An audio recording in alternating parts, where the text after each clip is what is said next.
Stalin sent hundreds of thousands of people who resisted his policies to labor camps in Siberia. These camps, where the prisoners were worked to death, became a grave for most of these people.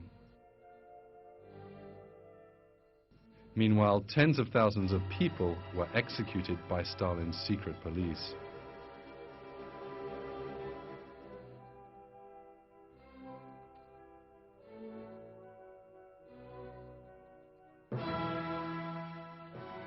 And in the Crimea and Turkestan regions, millions of people were also forced to emigrate to remote corners of the Soviet Union.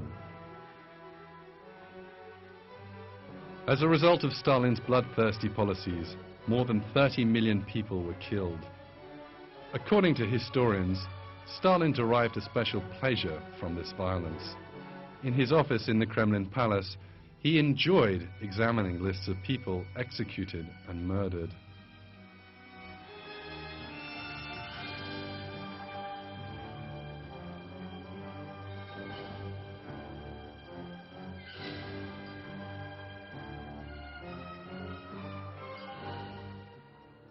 Besides his psychological condition, the factor making Stalin such a merciless mass murderer was his deep-rooted belief in materialist philosophy.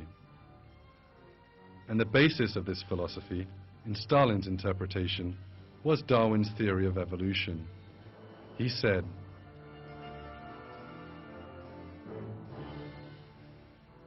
"There are three things that we had to do to disabuse the minds of our seminary students. We had to teach them the age of the Earth, the geologic origin, and Darwin's teachings."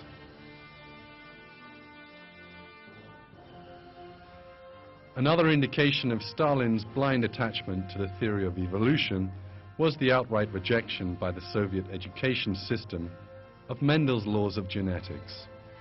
From the early 20th century, Mendel's laws had been accepted by the scientific community, but not in the Soviet Union. They invalidated Lamarck's claim, also partly accepted by Darwin, regarding the transmission of acquired traits to succeeding generations. The Russian scientist Lysenko saw this as a heavy blow to the theory of evolution and developed a Lamarckist alternative. Stalin was impressed by Lysenko's ideas and made him head of the official scientific institutions. Until Stalin's death, the science of genetics was not accepted in the scientific institutions of the Soviet Union. During the totalitarian rule of Stalin, another communist regime underpinned by Darwinism was established in China. In 1949, after a long civil war, the communists won power under Mao Zedong's leadership. Mao established a bloody and repressive regime, as had his ally Stalin, who now provided him with support. Countless political executions took place in China.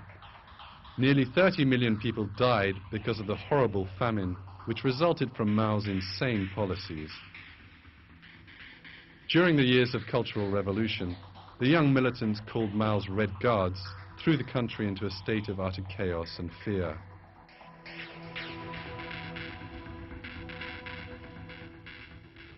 Mao explained the philosophical basis of his regime by explicitly stating that Chinese socialism is founded upon Darwin's theory of evolution.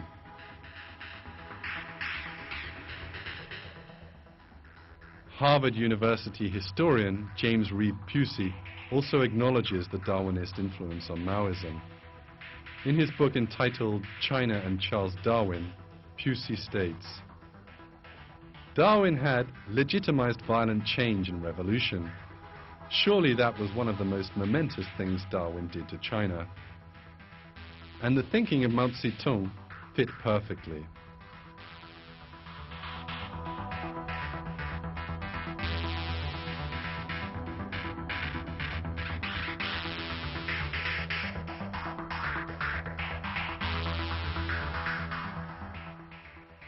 Communism has caused terror, guerrilla war, and civil wars in many countries.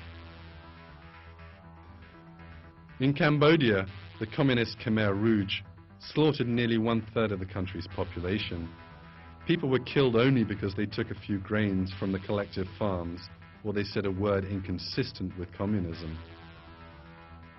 The remnants of the Cambodian massacres clearly display the horror of communism without any further need for words.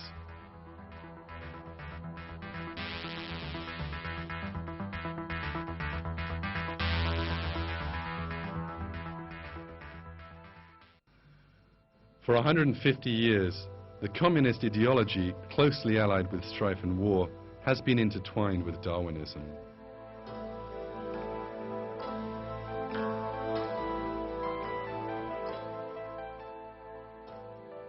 Today, Marxists and communists are still the foremost advocates of Darwinism.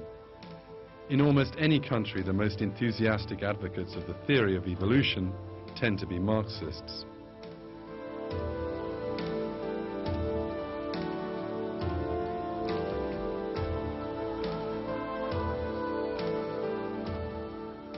That is quite simply because, as Karl Marx himself said, the theory of evolution contains the basis in natural history for his materialist ideology.